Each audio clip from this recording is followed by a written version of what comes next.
Good morning student. आज हम class 10th का साइंस सब्जेक्ट यानी कि साइंस सब्जेक्ट का पहला चैप्टर रासायनिक अपक्रिया एवं समीकरण के बारे में बेसिक जानकारी प्राप्त करेंगे।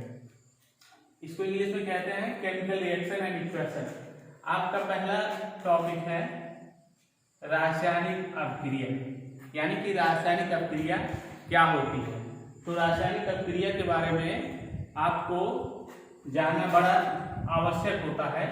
रासायनिक अपक्रिया का मतलब होता है जब दो या दो से अधिक पदार्थ आपस में मिलकर एक नए पदार्थ का निर्माण करते हैं तो यह प्रक्रिया जो है रासायनिक अपक्रिया के नाम से जानी जाती है।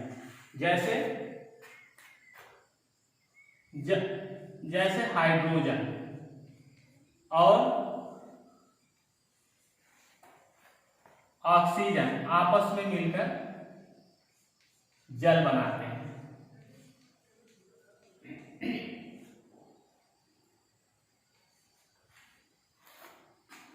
तो यह एक रासायनिक अपक्रिया है। इस रासायनिक अपक्रिया से एक नए प्रोडक्ट यानी उत्पाद की प्राप्ति होती, उत्पाद प्राप्त होता है।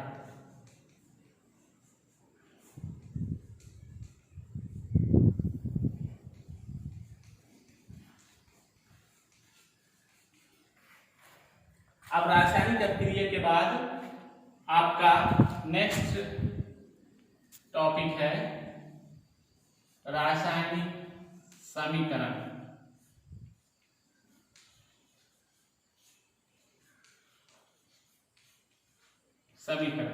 इसको केमिकल इक्वेशन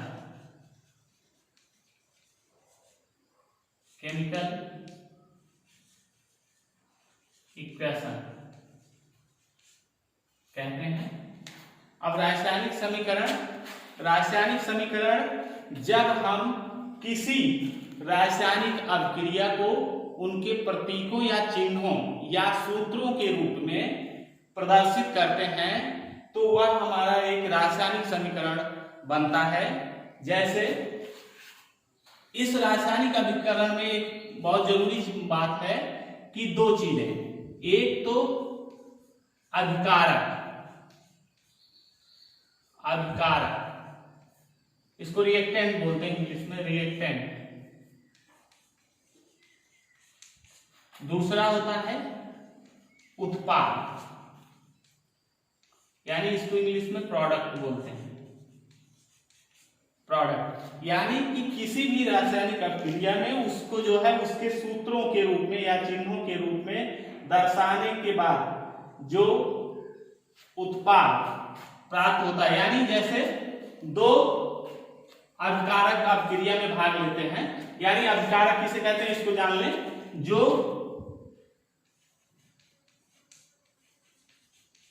अपक्रिया में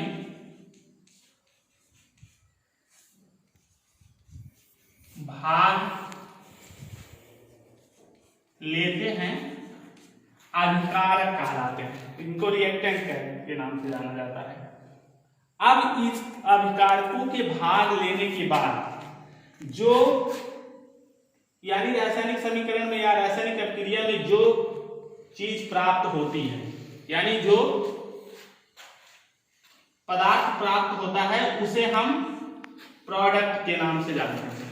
यानी कि अपक्रिया में अभिकारक के भाग लेने के बाद जो प्राप्त होता है उसे हम प्रोडक्ट यानी उत्पाद के नाम से जानते हैं। अब इसके बाद जैसे आपको रिएक्शन द्वारा बता दिया जाए,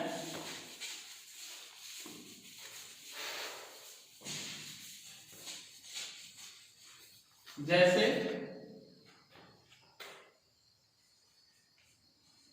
जल प्लस ऑक्सीजन या वायु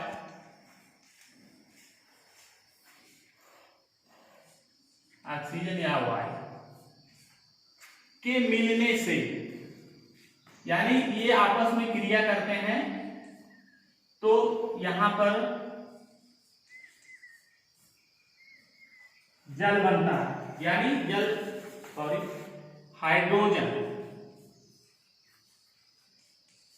हाइड्रोजन और ऑक्सीजन आपस में क्रिया करके जल बनाते हैं। तो यहां पर हाइड्रोजन और ऑक्सीजन ये जो है अभिकारक है,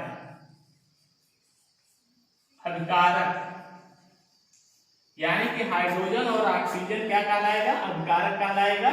और इससे प्राप्त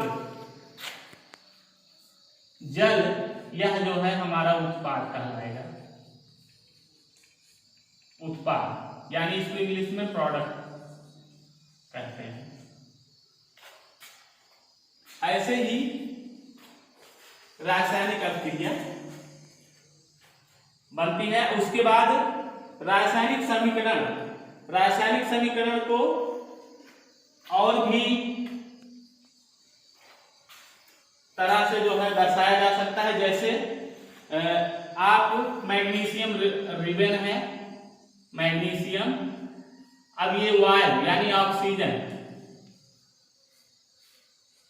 की उपस्थिति में MgO यानी मैग्नीशियम ऑक्साइड बनाता है।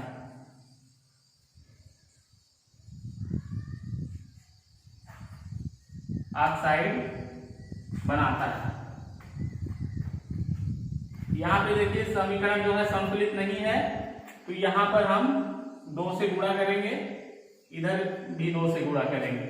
अब 2 यहां पर देखेंगे, 2 मैग्नीशियम है और 2 ऑक्सीजन, यहाँ पर भी ऑक्सीजन 2 है और इधर भी मैग्नीशियम 2 है, तो ये संतुलित समीकरण है। इसको हम बाद में बताएंगे कि रासायनिक समीकरण को कैसे संतुलित किया जाता है। तो हमने सबसे पहले रासायनिक अभिक्रिया क्या होती है, यानी रासायनिक अभिक्रिया हमने बताया कि 2 या 2 से अधिक पदार्थ जब किसी अभिक्रिया में भाग लेते हैं, उसके फलस्वरूप एक नए पदार्थ का निर्माण होता है, तो यह अभिक्रिया जो है रासायनिक अभिक्रिया के नाम से जानी जाती है। और दूसरी चीज हमने बताया रासायनिक समीकरण, यानी कि रासायनिक समीकरण का मतलब होता है जब हम किसी पदार्थ को उसके प्रतीक या चिन्हों के रूप में या सूत्रों के रूप में हम लिखते हैं, तो वह हमारा एक सरल रूप में रासायनिक समीकरण के नाम से जाना जाता है। अब रासायनिक समीकरण में संतुलन हम देखते हैं। रासायनिक समीकरण यानी कि समीकरण को संतुलित करना,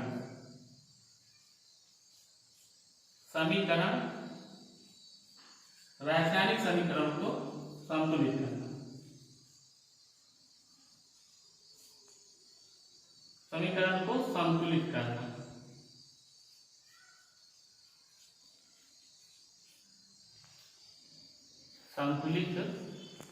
करना। जैसे पहले हमने बताया कि मैग्नीशियम रिबन को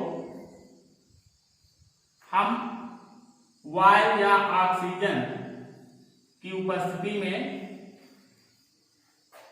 लाते हैं तो MgO बनता है। आपको हमने पहले भी बताया है कि जो मैग्नीशियम और ऑक्सीजन इसमें क्या है, अभिकारक है, यानी कि जो अभिक्रिया में भाग ले उन्हें अभिकारक कहते हैं। उसके बाद जो अभिक्रिया में भाग लेने के फलस्वरूप जो प्राप्त होता है हम उसे उत्पाद के नाम से जानते हैं, उसे उत्पाद या प्रोडक्ट कहते हैं। अब इसी अभिक्रिया में हमको देखना है कि left hand side is equal to right hand side होना चाहिए, यानी कि जितने मैग्नीशियम इधर हैं उतने मैग्नीशियम इधर भी होने चाहिए, और जितने ऑक्सीजन इधर हैं उतने ही ऑक्सीजन के और इधर भी होने चाहिए। तो हम यहाँ अगर देखेंगे तो ये हमारा संतुलित समीकरण नहीं होगा, क्योंकि यहाँ पर Mg एक तो है, मैग्नीशियम एक है का एक अणु है, लेकिन ऑक्सीजन का 2 अणु है, और यहाँ पर ये हमारा जो है समीकरण जो है संतुलित नहीं है। इसीलिए हम एक बॉक्स बनाएंगे कि उसमें ये दर्शाएंगे कि कैसे हम इसको संतुलित करेंगे। यानी तत्व, पहला कॉलम हम लिख लेंगे तत्व, दूसरा लिख लेंगे अभिकारक और तीसरा लिखेंगे उत्पाद।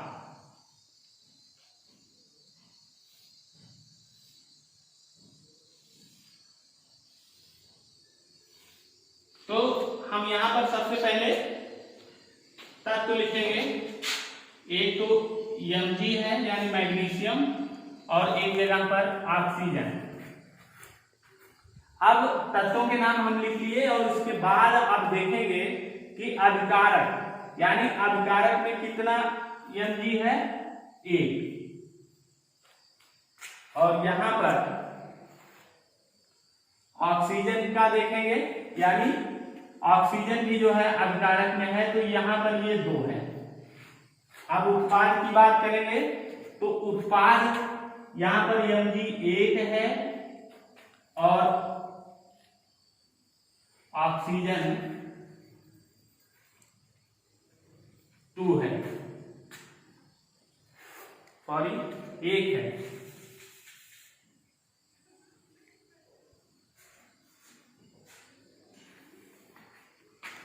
अब इसके बाद देखेंगे कि इसको हम किस प्रकार से बैलेंस करेंगे।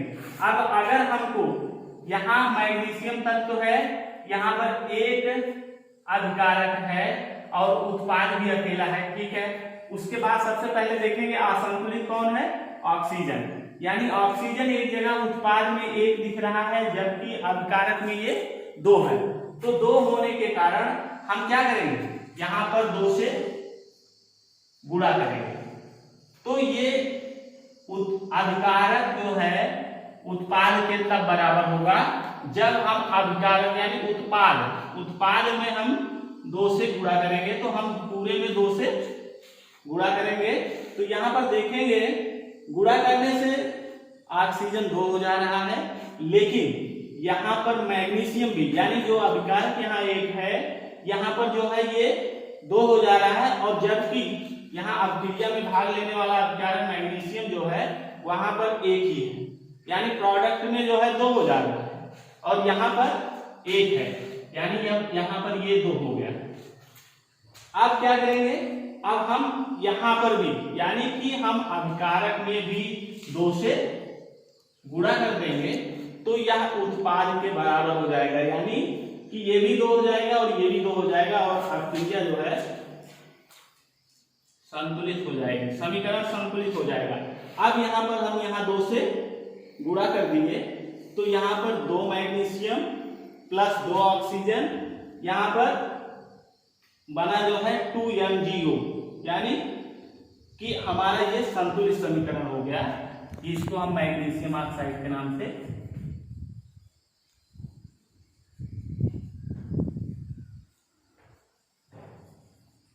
जानते हैं। अब हमारा ये संतुलित समीकरण कहलाएगा। पूरा समीकरण, इसको हम संतुलित समीकरण कह सकते हैं।